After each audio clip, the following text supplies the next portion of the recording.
The Star-Spangled Banner. By John A. Carpenter. On August 18, 1814, Admiral Cockburn, having returned with his fleet from the West Indies, sent to Secretary Monroe at Washington the following threat. Sir, having been called upon by the Governor-General of the Canadas to aid him in carrying into effect measures of retaliation against the inhabitants of United States for the wanton destruction committed by their army in Upper Canada, it has become imperiously my duty, in conformity with the Governor-General's application, to issue to the naval forces under my command an order to destroy and lay waste such towns and districts upon the coast as may be found assailable. His fleet was then in the Patuxent River, emptying into the Chesapeake Bay. The towns immediately assailable, therefore, were Baltimore, Washington, and Annapolis. Landing at Benedict's, on the Patuxent, the land forces, enervated by a long sea voyage, marched the first day to Nottingham, the second to Upper Marlborough. At the latter place, a town of some importance, certain British officers were entertained by Dr. Beans, the principal physician of that neighborhood, and a man well known throughout southern Maryland. His character as a host was forced upon him, but his services as a physician were freely given, and formed afterward the main plea for his lenient treatment while a prisoner. As the British army reached Upper Marlborough, General Winder was concentrating his troops at Bladensburg. The duty of assigning the regiments to their several positions as they arrived on the field was performed by Francis Scott Key, a young aide-de-camp to General Smith. Key was a practicing lawyer in Washington who had a liking for the military profession. He was on duty during the hot and dusty days which ended in the defeat of the American army. Subsequently, he could have read a newspaper at his residence in Georgetown by the light of the burning public buildings at Washington, and he passed with indignant heart the ruins left by the retreating army when, after a night of frightful storm, they silently departed in a disorderly forced march of 35 miles, to Upper Marlborough. He then knew what any other city might expect upon which the foul footsteps pollution of the British might come. The sorry appearance of the British army gave the Marlborough people the idea that it had been defeated, and on the afternoon of the following day Dr. Beans and his friends celebrated a supposed victory. Had they stayed in the noble old mansion that the worthy but irascible doctor inhabited near Marlborough, the Star-Spangled Banner would never have been written.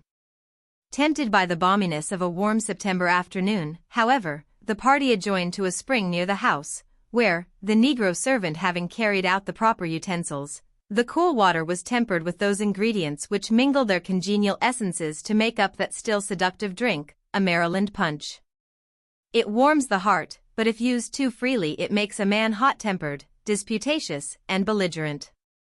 Amid the patriotic jollity, therefore, when 3 British soldiers, belated, dusty, and thirsty, came to the spring on their way to the retreating army, their boasting met with an incredulous denial, which soon led to their summary arrest as chicken stealers and public enemies. Confined in the insecure Marlborough jail, one of them speedily escaped, and reached a scouting party of British cavalry, which, by order of Cockburn, returned to Upper Marlborough, roused Dr. Beans out of his bed at midnight, and conveyed him to the British ships at Benedict's. As soon as Key heard of the arrest of Dr. Beans, one of his most intimate friends, he hurried, under the protection of a flag of truce, to the British fleet at the mouth of the Patuxent to arrange for his release. John S. Skinner of Baltimore, then Commissioner for Exchange of Prisoners, accompanied him with his cartel ship. When Key and Skinner reached the British fleet it was already on its way up the Chesapeake Bay to the attack on Baltimore. Its destination was too evident for Cockburn to allow Key to depart and give the alarm. He was informed in the Admiral's grimmest manner, that while he would not hang Dr. Beans at the yardarm, as he had threatened, yet he would have to keep every man on board a close prisoner until certain circumstances occurred which would render their release advisable. When the ships arrived at their destination he assured them that it would be only a matter of a few hours before they would be free. From the Admiral's flagship the Surprise, upon which he was then detained, Key saw some of the finest soldiers of the British Army, under General Ross, disembarked at North Point, to the southeast of the city of Baltimore. Then on Tuesday morning, September 13, 1814, the fleet moved across the broad Patapsco, and ranged themselves in a semicircle 2.5 miles from the small brick and earth fort which lay low down on a jutting projection of land guarding the water approaches to Baltimore on that side. Coburn's boast to Key that the reduction of the city would be a matter of a few hours did not look improbable. It was garrisoned by a small force of regulars under General Armistead, assisted by some volunteer artillerists under Judge Nicholson. It was armed with 42-pounders, and some cannon of smaller caliber, but all totally ineffective to reach the British ships in their chosen position. In addition, a small earth battery at the lazaretto which, it will be seen, did good service guarded the important approach to the city by the north branch of the Patapsco, while Fort Coventry protected the south branch. These batteries were armed only with 18 and 24-pounders. From 7 on the morning of Tuesday until after midnight of Wednesday the fleet bombarded Fort McHenry at long range. Occasionally the gunners in the fort fired a useless shot at the ships. But at midnight word was brought to Cockburn that the land attack on the North Point road to the east of the city had failed. Therefore, unless the fleet could take Fort McHenry on the west, retreat was inevitable. Taking advantage of the darkness, a little after midnight 16 British frigates, with bomb ketches and barges, moved up within close range. At 1 o'clock they suddenly opened a tremendous and destructive fire upon the fort. 500 bombs fell within the ramparts, many more burst over them. The crisis of the fight came when, in the darkness, a rocket ship and 5 barges attempted to pass up the North Channel to the city. They were not perceived until the British, thinking themselves safe and the ruse successful, gave a derisive cheer at the fort under whose guns they had passed. In avoiding Fort McHenry, however, they had fallen under the guns of the fort at the lazaretto, on the opposite side of the channel. This fort, opening fire, so crippled the daring vessels that some of them had to be towed out in their hasty retreat. From midnight till morning Key could know nothing of the fortunes of the fight. At such close quarters a dense smoke enveloped both the ships and the fort, and added to the blackness of the night. After the failure to ascend the north branch of the Patapsco, the firing slackened. Now and then a sullen and spiteful gun shot its flame from the side of a British vessel. He, pacing the deck of the cartel ship, to which he had been transferred, could not guess the cause of this. The slackened fire might mean the success of the land attack, in which case it would not have been necessary to waste any more powder on the fort. Again, it might be that the infernal rain of shells had dismantled the little fort itself, and the enemy was only keeping up a precautionary fire until daylight enabled him to take possession. The long hours were nearly unbearable. He had seen the fate of Washington, and anticipated the fate of Baltimore. At 7 the suspense was unrelaxed. The firing from the fleet ceased. The large ships loomed indistinct and silent in the mist. To the west lay the silent fort, the white vapor heavy upon it. With eager eyes Key watched the distant shore, till in a rift over the fort he dimly discerned the flag still proudly defiant. In that supreme moment was written the Star-Spangled Banner. The British ships slowly dropped down to North Point. Dr. Beans went home to Upper Marlborough, very thankful as he saw the yardarm of the Surprise melt out of sight, unburdened. Of all national airs, it breathes the purest patriotism. Those of England, Russia, and Austria are based upon a sentimental loyalty long outgrown by this agrarian and practical age. The Marseillaise is a stirring call to arms, and upholds only the worst the passionate military side of a nation's character. The Star-Spangled Banner, while it is animated, patriotic, defiant, neither cringes nor boasts, it is as national in its spirit as it is adequate in the expression of that spirit. Believing, then, that Key's poem will be the national air of succeeding generations of Americans, the facsimile of the original draft is here reproduced by the kindness of Mrs. Edward Shippen, a granddaughter of that Judge Nicholson who took the first copy of the poem to the American office, and had it set up in broadsheet form by Samuel Sands, a printer's apprentice of 12. He was alone in the office, all the men having gone to the defense of the city. It is written in Key's hand. The changes made in drafting the copy will be seen at once, the principal one being that Key started to write they have washed out in blood their foul footsteps pollution, and changed it for their blood has washed out their foul footsteps pollution. In the second stanza, also, the dash after T is the Star-Spangled Banner makes the change more abrupt, the line more spirited, and the burst of feeling more intense than the usual semicolon. The other variations are unimportant. Some of them were made in 1840, when Key wrote out several copies for his friends. The song, in its broadsheet form, was soon sung in all the camps around the city. When the Baltimore Theater, closed during the attack, was reopened, Mr. Hardinge, one of the actors, was announced to sing a new song by a gentleman of Maryland. The same modest title of authorship prefaces the song in the American.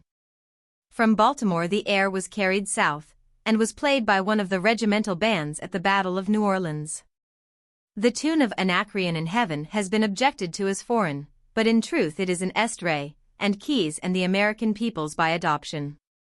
It is at least American enough now to be known to every schoolboy, to have preceded Burr to New Orleans, and Fremont to the Pacific, to have been the inspiration of the soldiers of 3 wars, and to have cheered the hearts of American sailors in peril of enemies on the sea from Algiers to Apia Harbor. If the cheering of the Calliope by the crew of the Trenton binds closer together the citizens of the 2 English-speaking nations, should its companion scene, no less thrilling, be forgotten when the Trenton bore down upon the stranded Vandalia to her almost certain destruction, and the encouraging cheer of the flagship was answered by a response, faint, uncertain, and despairing? Almost at once, as the last cheer died away, darkness hid the ships. As those on shore listened for the crash, another sound came up from the deep. It was a wild burst of music in defiance of the storm. The Trenton's band was playing the Star-Spangled Banner. The feelings of the Americans on the beach were indescribable. Men who on that awful day had exhausted every means of rendering some assistance to their comrades now seemed inspired to greater efforts. They dashed at the surf like wild creatures, but they were powerless. No, it is too late to divorce words and music. The song is generally accorded its deserved honor. The man who wrote it has been allowed to remain in unmerited obscurity. The Pacific coast alone, in one of the most beautiful of personal monuments, Asterisk has acknowledged his service to his country, a service which will terminate only with that country's life, for he who gives a nation its popular air, infects posterity with an inalienable gift. Yet Key was the close personal friend of Jackson, Taney, who was his brother-in-law John Randolph of Roanoke, and William Wilberforce. He it was, in all probability, who first thought out the scheme of the African Colonization Society, the first, on his estate in Frederick County, to open, in 1806, a Sunday school for slaves, who set free his own slaves, and who was, throughout his whole career, the highest contemporary type of a modest Christian gentleman. This religious side of Key's character found expression in that fine hymn found in the hymnals of all Protestant denominations. Lord, with glowing heart I'd praise thee. Asterisk in Golden Gate Park, San Francisco. Foote, in his reminiscences, leads us to think highly also of Key's personal appearance, and of his powers as a public speaker. Francis Scott Key was the son of John Ross Key, a Revolutionary officer. He was born in Frederick County, Maryland, August, 1780. He studied law, was admitted to the bar at Frederick, subsequently moved to Georgetown, and was district attorney for 3 terms. He was frequently entrusted with delicate missions by President Jackson. A volume of his poems was published in 1856. He died in 1843, and is buried in the Little Cemetery at Frederick, Maryland. Efforts have been made in his native state to erect a monument over his grave, but unsuccessfully. In justice, such a memorial shaft should be the gift of the whole American people. As it is, his grave is not without tributes which are curious and honorable. During the war Frederick was quietly a rebel town, but it contained one good patriot besides Barbara Fritchie. This loyal Mr. B, when he received favorable news from the Northern Army, or whenever his patriotism had need of bubbling over, regularly made a pilgrimage to Key's grave, and there, standing at the head of it, exultantly and conscientiously sang through the whole of Key's song. On every Decoration Day the grave is covered with flowers, and the flag which always waves there, the Star-Spangled Banner which his strained eyes saw on that 14th of September, 1814, rise triumphant above the smoke and vapor of battle, is reverently renewed. Perhaps, after all, it is his best monument. The flag of 1814 and that of 1894 are nearly identical, the greatest change being merely in smaller stars in the cluster.